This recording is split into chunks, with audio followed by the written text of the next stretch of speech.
what's up? My name is Colby Sharp. I am a 5th grade teacher in Michigan, and today I'm going to be telling you about 10 picture books that I read my students in October.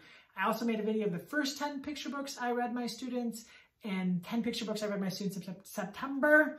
I'll put links to both of those videos down in the description of this video in case you want to go back and see some of the other books I've shared with my amazing students. Are you ready?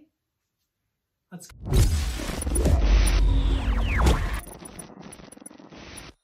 Thanks again for tuning in. If you are new to my channel, this is the first video you've seen, please consider hitting that subscribe button down below. If you click the bell notification, you get an email every time I post a new video. And the whole point of this channel is helping kids have opportunities to fall madly in love with books. It's all about creating those memories, and we do that through read aloud, we do that through picture books, graphic novels, amazing middle grade novels. We do that by making reading awesome for them. First off, we're gonna talk about I'm Sad by Michael Ian Black, illustrated by Debbie Ridpath-Owe. Kids have been through a lot this year, and some of them are feeling sad. Can you blame them? They've given up sports. They've given up sleepovers. They've given up grandma's house. They've given up going to school without a mask. And now they're having to not even go to school, some of them. And all this stuff is happening. People are like, oh, it's okay. Everything's going to be okay. It kind of stinks. And it's okay for them to be sad. So I read this book and we talked about being sad and how it's okay. And it was awesome because this book does a darn good job of showing that, because Flamingo's really sad. And this girl in the potato help her realize that it's okay to be sad. Great book. Next up, Gracelands, a big mooncake for a little star. It's just like one of the most beautifully illustrated books. You can see it with my lighting. I want to call the cat on her, of course, because just look at this. Look at this girl going up and eating the mooncake a little bit each night. It's a fun way to see the phases of the moon happen. Obviously not the scientific way, which we are learning about that kind of stuff in science, like how the Earth rotates on its axis and how the Earth orbits the sun and how the moon orbits the earth and why we have seasons. And that was kind of a fun book to read in the middle of it, just to kind of see a fun stories version of what we've been learning in class. It's just a beautiful, beautiful book. Book 3, Most People. I'm going to put a list of all these books down in the description below in case you want to go back and maybe you forget some of them while you're watching.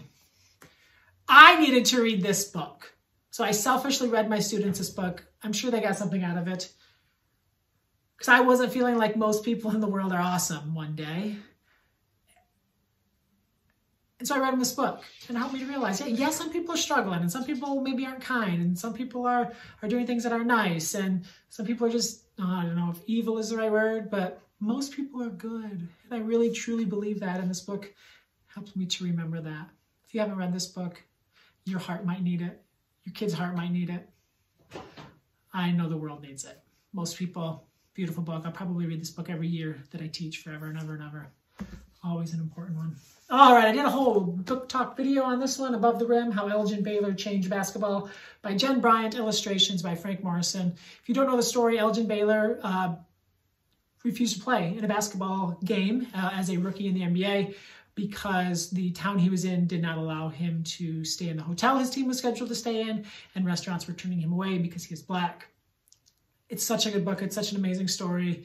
Unfortunately, we're still dealing with people making awful choices and being racist against the black community. And thankfully, people like Elgin Baylor have helped make it better. But it's just sad that we're still dealing with so much hate and so much anger and so much ridiculous racism in this country. So that was a good book for kids, especially my kids are pretty in tune with what's going on in the NBA this year and how they really took on a lot of social justice causes and did some really great work.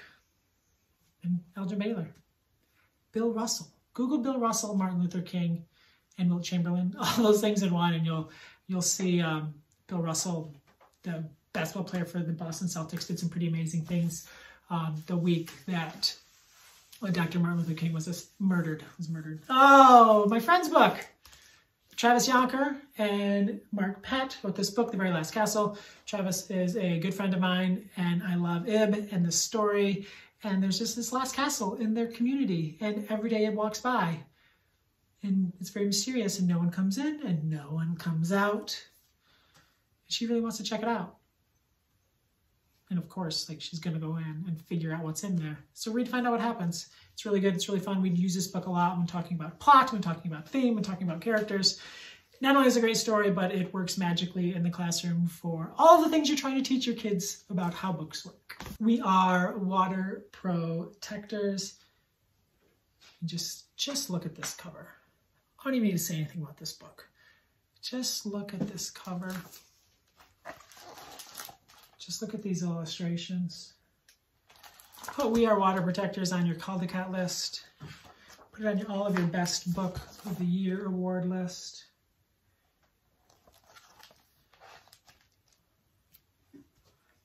I had to read this aloud via Zoom, and I was sad because I just wanted kids to touch it and hold it and turn the pages. But we did have some really nice discussions around this book, and I'm thankful that this book exists and that I got a chance to read it aloud to 10-year-olds. I should read it aloud again.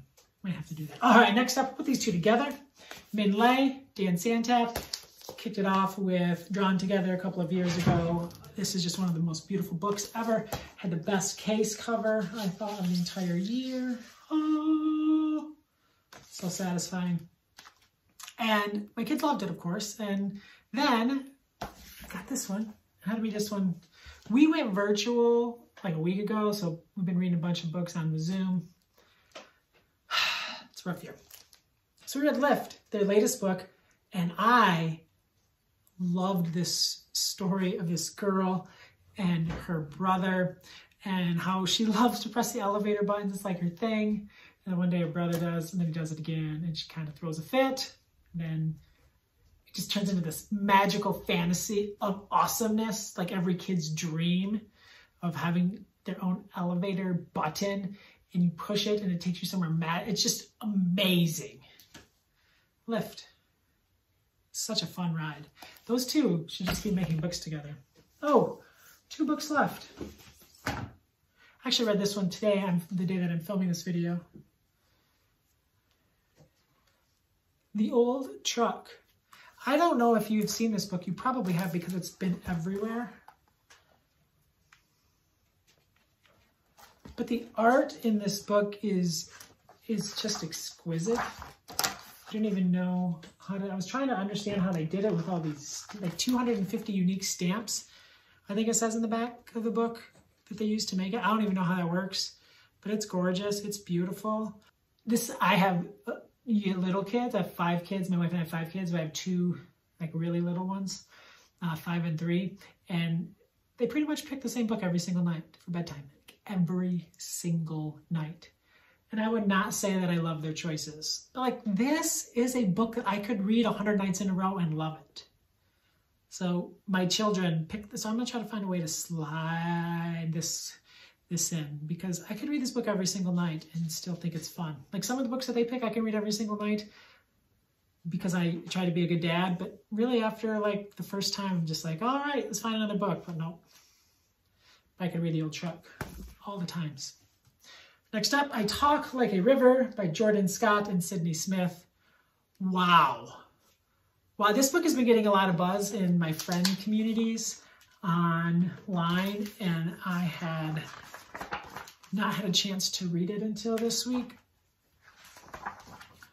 But it is this beautiful story of this boy who has a speech impediment. He stutters, and you just get the chance to see all of that through his own mind and through his own heart. And you get a chance to, I have 4 kittens, and they follow me down. So sorry for that. They just knocked something down. They're locked in here with me while I film this. But this book, you get a chance to like experience a boy struggling with his speech and what it feels like in his throat as he tries to get these words out, or what it feels like in his head and in his heart. And he goes to school and it doesn't go well that day. And his dad picks him up and asks if it was a bad speech day. He says yes. And so gets taken to the river. And I don't need to spoil anything, but you should read it and then share it with kids. and then give it as a gift, and then buy some more copies and give it to your library and your classroom. And it's just one of those books that like everyone needs to read and everyone needs to have and hold in their heart. So these are some of the books that I read to my students this year. Here's some of the other ones. I love reading picture books to kids. I think it is one of the great joys of being a teacher, and I hope that you get a chance to read books like these to the young readers in your life, because it will make their world a better place and will make the entire world a better place. Thank you again for tuning in. My name is Colby Sharp. I hope you have an awesome-tastic day.